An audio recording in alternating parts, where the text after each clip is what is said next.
नमस्ते अनभक्तो। कोई तरीका है भीख मांगने का? हाँ। पिछले काफ़ी दिनों से मेरी वीडियोस के कमेंट्स में मुसलमानों की तरफ से ये मुतालबा किया जा रहा है कि तुम अपनी शक्ल क्यों नहीं दिखाते, अपनी हिम्मत है तो अपनी शक्ल तो दिखाओ, अपनी शक्ल तो दिखाओ। तो मैं उन सबसे कहना चाहता हूँ कि मैं एक्स मुस्लिम हूँ, नास्तिक हूँ, एथियस्ट हूँ। अच्छा, मैं एक्स मुस्लिम हूँ, नास्तिक हूँ, एथियस्ट हूँ। मैं किसी हिंदू लड़की से शादी कर लूँगा, किसी क्रिश्चियन लड़की से शादी कर लूँगा, किसी जीव लड़की से शादी कर लूँगा, किसी नास्तिक लड़की से शादी कर लूँगा। तो करो ना भाई। तो मुसलमानों में शादी करने का मेरा कोई इरादा नहीं है। तो मेरी तस्वीर देख के या मेरी शक्ल देख के जो आपने रिश्ता संभाला हुआ है, मेरी तरफ से वो रिश्ता कैंसिल। अरे मुसलमानों, क्या तुम भूल गए कि हमें गैर महरमों को नहीं देखना चाहिए? और स्पार्टकस, जरूरी नहीं कि कोई तुम्हें अपना जीजा बनाने के लिए ही तुम्हारी शक्ल देखना चाह रहा हो। क्या पता वो तुम्हें अपना साला अबे साले तभी मैंने कुरान से पूछा कि क्या कुरान की आयतें मनसूख हो सकती हैं, यानी कैंसिल हो सकती हैं, क्या अल्लाह की बातें तब्दील हो सकती हैं? तो जवाब में कुरान ने सूरह यूनुस की आयत 64 में कहा कि अल्लाह की बातें तब्दील नहीं होती। यही बात कुरान में कुछ और आयतों में भी रिपीट की गई है, लेकिन वीडियो लंबी होती जाएगी, इसलिए मैंने रेफरेंस के तौर पर सिर्फ एक आयत बताई कि सूरह यूनुस की आयत 64 में कहा गया कि अल्लाह की बातें तब्दील नहीं होती। लेकिन कुरान ने सूरह बकरा की आयत 106 में कहा कि अल्लाह की आयतें मनसूख भी हो जाती हैं। अब इसकी जहालत देखो कैसे सामने आती है। और ये कोई एक्स मुस्लिम नहीं, इसकी इन बातों से साफ पता चलता है कि ये सब किसी पिंजरे से निकले हुए जानवर हैं जो कैमरा लेके यहाँ वहाँ भटक रहे हैं। सूरह यूनुस आयत 64 को देखो, यहाँ अल्लाह फरमा रहा है तब्दीली का लफ्ज़ है। और इस दूसरी आयत में देखो, अल बकरा 2:106, यहाँ अल्लाह मनसूख का लफ्ज़ यूज़ कर रहा है। और इसने दोनों आयत में मनसूख का लफ्ज़ खुद से ही बताया। अब मैं आप लोगों को मनसूख क्या होता है ये बताता हूँ। जिस आयत को हम मंसूख कर दें या बुला दें, उससे बेहतर या उस जैसी और लाते हैं। क्या आप ए नबी नहीं जानते कि अल्लाह ताला हर चीज़ पर कादिर है? सामईन इन आयतों की तफसीर समाअत कीजिए। नासिख और मनसूख की बहस। इब्न अब्बास रज़ियल्लाहु अन्हुमा फरमाते हैं, नस्ख के माने बदल के हैं। मुजाहिद रहमतुल्लाह फरमाते हैं मिटाने के माने हैं, जो कभी लिखने में बाकी रहती है और हुक्म बदल जाता है। इब्न मसूद रज़ियल्लाहु अन्हु के शागिर्द और अबू आलिया और मोहम्मद इब्न काब अल-कुरज़ी रहमहुल्लाह से भी इसी तरह मरवी है। आदम अलैहिस्सलाम की बेटियां बेटे आपस में भाई बहन होते थे, लेकिन निकाह जायज़ था, फिर उसे हराम कर दिया। नूह अलैहिस्सलाम जब कश्ती से उतरते हैं तो उस वक्त तमाम हैवानात का खाना हलाल था, यानी तमाम जानवरों का। लेकिन फिर बाज़ की हिल्लत मनसूख हो गई। दो सगी बहनों का निकाह इसराइल और उनकी औलाद पर हलाल था, लेकिन फिर तौरात में और उसके बाद हराम हो गया। इब्राहीम अलैहिस्सलाम को बेटे की कुर्बानी का हुक्म दिया, फिर कुर्बानी करने से पहले ही मनसूख कर दिया। बनु इसराइल को हुक्म दिया जाता है कि बछड़ा पूजने में जो शामिल थे सब अपनी जानों को कत्ल कर डालें, लेकिन अभी बहुत से बाकी हैं जो मनसूख हो जाता है। इसी तरह के और बहुत से वाक़यात मौजूद हैं और खुद यहूदी भी इनका इकरार करते हैं, लेकिन फिर भी कुरान और नबी आखिर मोहम्मद सल्लल्लाहु अलैहि वसल्लम को ये कहकर नहीं मानते कि इससे अल्लाह के कलाम में नस्ख लाजिम आता है और वो मुहाल है। बाज़ लोग जो इसके जवाब में लफ्ज़ी बहसों में पड़ जाते हैं, वो याद रखें कि इससे दलालत नहीं बदलती और मकसूद वही है। रसूलुल्लाह की बशारत ये लोग अपनी किताबों में पाते थे, रसूलुल्लाह की ताबेदारी का हुक्म भी देखते थे। ये भी मालूम था कि आपकी शरीयत के मुताबिक जो अमल ना हो वो मकबूल नहीं। ये और बात है कि कोई कहे वो अगली शरीयतें सिर्फ रसूलुल्लाह सल्लल्लाहु अलैहि वसल्लम के आने तक ही थी, इसलिए ये शरीयत उनकी नासिख नहीं, या कहे कि नासिख है। बहर सूरत रसूल मकबूल मोहम्मद सल्लल्लाहु अलैहि वसल्लम की ताबेदारी के बगैर कोई चारा नहीं, इसलिए कि आप आखिरी किताब को अल्लाह के पास से अभी अभी लेकर आए हैं। बस इस आयत में अल्लाह ने नस्ल के जवाब को बयान फरमाकर उस मलऊन गिरोह यहूद का रद्द किया। सूरह आल इमरान में भी बनी इसराइल को खिताब किया गया है, नस्ल के वाक़े होने का जिक्र मौजूद है। फरमान है कुल्लु तामी कान हिल्लन लिबनी इसराइल अल-आया, यानी कुल खाने बनी इसराइल पर हलाल थे, मगर जिस चीज़ को इसराइल यानी याकूब अलैहिस्सलाम ने अपने ऊपर हलाल कर लिया था, इसकी मज़ीद तफसीर वहीं आएगी इंशाअल्लाह। तमाम मुसलमानों का इस पर इत्तेफाक है कि अहकाम बारी ताला में नस्ल का होना जायज़ है, बल्कि वाक़ई भी है, और इसी पर परवरदिगार की हिकमत बालिग़ है। अब मुस्लिम असबहानी मुफस्सिर ने लिखा है कि कुरान में नस्ल वाक़ई नहीं होता, लेकिन उसका एक कौल ज़ईफ़ और मरदूद और महज़ गलत और झूठ है। जहाँ जहाँ नस्ल कुरान में मौजूद है, इसके जवाब में अबू मुस्लिम ने बहुत मेहनत की, लेकिन महज़ बेसूद है। जिस औरत का ख़ाविन मर जाए, पहले उसकी इद्दत 1 साल थी, फिर 4 महीने तस्दीक कर दी गई, और दोनों आयात कुरान पाक में मौजूद हैं। क़िबला पहले बैतुल मक़दिस था, फिर काबतुल्लाह हुआ।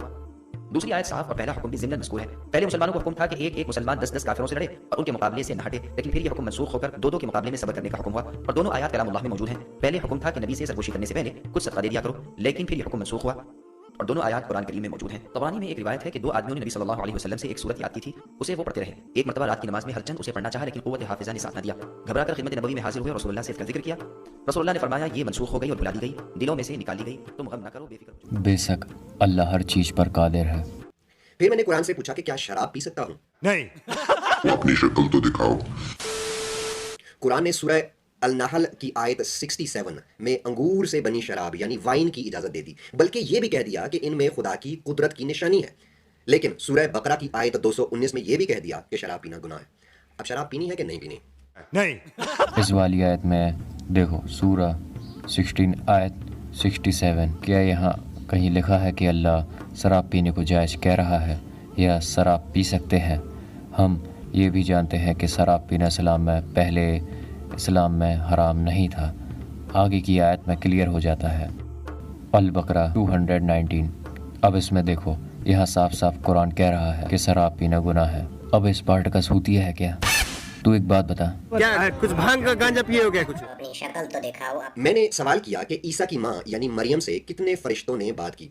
कुरान ने सूरह मरियम की आयत 16 से 19 में बताया कि मरियम से एक फरिश्ते ने बात की, लेकिन सूरह इमरान की आयत 42 में कहा कि फरिश्तों ने मरियम से बात की, मतलब एक से ज़्यादा फरिश्ते थे। पहली आयत में हज़रत जिब्रील अलैहिस्सलाम की बात हो रही है जब वो उनसे इंसान की शक्ल में उनके पास गए, जहां अल्लाह साफ साफ फरमा रहा है कि मैंने अपने फरिश्ते को भेजा। और दूसरी आयत आले इमरान की 42 में आयत को देखो, क्या यहाँ लिखा है कि हज़रत मरियम के पास फरिश्ते गए और उनसे बात की। क्या फरिश्ते आसमानों से बात नहीं कह सकते? और हमें कुरान और हदीसों में काफ़ी सारे ऐसे वाक़यात मिलते हैं जहाँ फरिश्ते दुनिया और इब्ने आदम को देखते देखते अल्लाह से बात करते हैं। एग्ज़ाम्पल, जब हज़रत आदम अलैहिस्सलाम को बनाया जा रहा था तो फरिश्तों ने अल्लाह से कहा, ऐसे को बना के भेज रहे हो जो फसाद और कत्ल करेंगे। अब यहाँ ये बात हज़रत आदम नहीं सुन रहे थे, ना उनको ये पता था। ये बात अल्लाह और फरिश्तों के बीच की है। कुरान से पूछा काफिरों को गुमराह कौन करता है? कुरान बोला सूरह बकरा की आयत 6 और 7 में बोला, और सूरह इसरा की आयत 97 में बोला अल्लाह गुमराह करता है। लेकिन सूरह मरियम की आयत 83 और सूरह एराफ की आयत 16 से 18 में बोला लोगों को शैतान गुमराह करता है। ये आयत को देखो, ये आयत को ठीक से पढ़ो। पहली आयत में काफिरों के कुफ्र की बात हो रही है और वे ईमान ना लाएंगे, क्योंकि बेशक अल्लाह सब कुछ जानता है। अल्लाह ने उनके दिलों पर और कानों पर मोहर लगा दी है, आंखों में पर्दा है।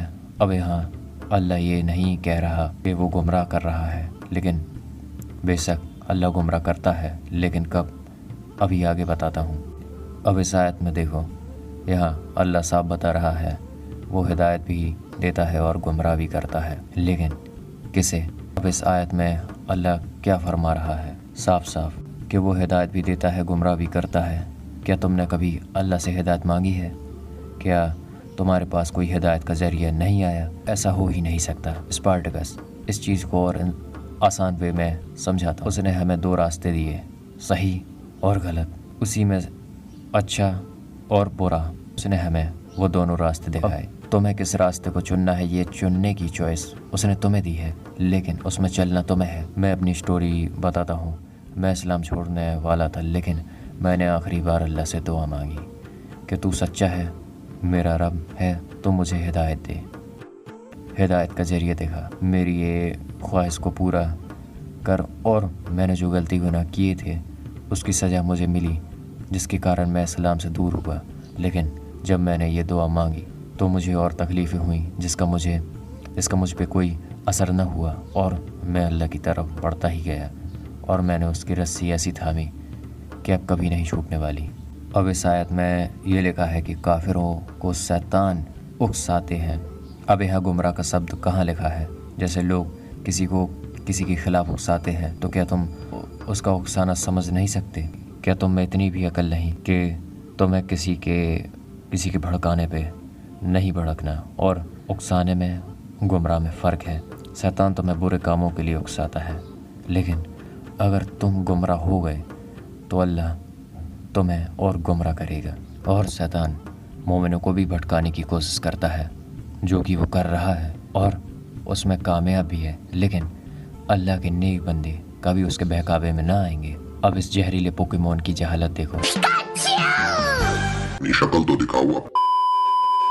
ये इससे साफ पता चलता है कि ये कभी मुस्लिम था ही नहीं। ये है वो आयत, और इसमें अल्लाह फरमा रहा है, पहले 16 में फरमाया, अच्छा मंजूर, तुझे ज़रूर मोहलत दी गई। कहने लगा, चूँकि तूने मेरे राह मारी तो मैं भी तेरी सीधे राह पर बनी आदम को गुमराह करने के लिए ताक में बैठूं तो सही। अब यहाँ भी ये देखो, सीधी राह पर, गौर करो इस पे। अब आगे देखो 17 में, फिर उन लोगों से और उनके पीछे से और उनके दाहिने से और उनके बाएं से गर्ज हर तरफ से उन पर आ पड़ूंगा और उनको बहकाऊंगा, और तू उनमें से बेहतरों की शुक्रगुजारी नहीं पाएगा। ये आयत में साफ पता चलता है कि हाँ, इब्लीस इंसानों को भटकाने की कोशिश करता है। और लास्ट बात पे भी गौर करें, बेहतरों को शुक्रगुजार नहीं पाएगा। खुदा ने फरमाया, यहाँ से बुरे हाल में राइंदा होकर निकल दूर, जान लोगों से जो तेरा कहाँ मानेगा, तो मैं यकीनन तुम और उन सबको जहन्नम में भर दूंगा। गौर करो इस बात पे, जो तेरा कहाँ मानेगा। अब स्पार्टकस सुनो, तुम कभी मुसलमान थे ही नहीं। हर कुरान पढ़ने वाला मुसलमान जानता है कि हिदायत देने वाला अल्लाह है और अल्लाह सबको हिदायत देता है, और उसकी हिदायत कबूल करना उसी शख्स के ऊपर है जिसे वो हिदायत दे, और वो हमें कई बार हिदायत देता है किसी न किसी के ज़रिए। लेकिन अगर तुम इब्लीस के बहकावे में आ गए, अल्लाह की सीधी राह से भटक गए, तो तुम गुमराह हो, क्योंकि तुमने सोच लिया कि अब तुम इब्लीस के रास्ते ही चलोगे और अल्लाह की बात नहीं मानोगे। फिर अल्लाह तुम्हें ऐसा भटकाएगा कि तुम्हें उसके सिवा कोई न हिदायत देगा। लेकिन अगर तुम सोचो समझो, अल्लाह से माफ़ी मांगो और उससे सही राह की दुआ मांगो, तो बेशक तुम्हें वो दोबारा अपनी सीधी राह में चलाएगा। अब इन आयतों पे गौर करो और ख़ुद पढ़ो, समझो। कुरान में हर जगह अल्लाह ने हर चीज़ साफ वाज़े कर दी है। अब इसकी बेवकूफ़ी और अंधभक्ति देखो। कुरान से पूछा, क्या क्रिश्चियन लोग या जो ज्यूज़ हैं ये दोज़ख में जाएंगे? कुरान ने सूरह माइदा की आयत 72 में कहा ये लोग दोज़ख में जाएंगे, यानी नरक में जाएंगे, हेल में जाएंगे। बल्कि सूरह इमरान की आयत 85 में ये भी कह दिया कि इस्लाम के सिवा किसी और मज़हब को अल्लाह कबूल ही नहीं करेगा। लेकिन सूरह बकरा की आयत 62 में कहा, आयत नंबर 62 में कहा कि क्रिश्चियन, यहूदी या किसी भी मज़हब का हो कोई, अगर वो अल्लाह और क़यामत को मानता है तो वो जन्नत में जाएगा।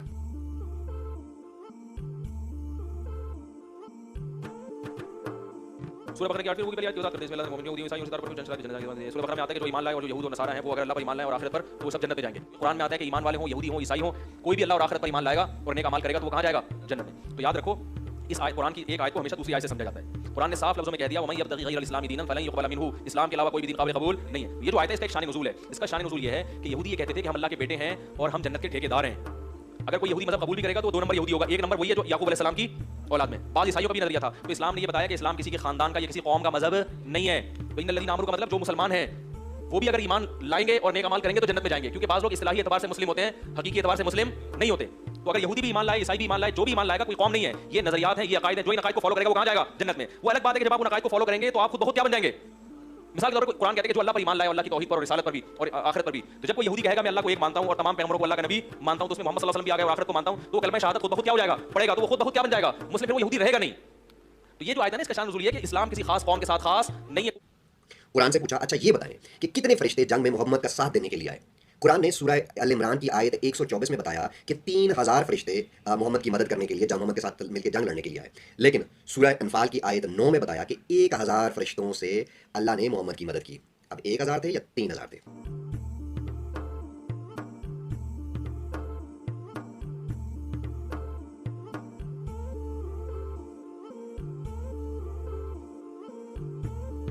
एक 1000 फरिश्तों से अल्लाह ने मोहम्मद की मदद की।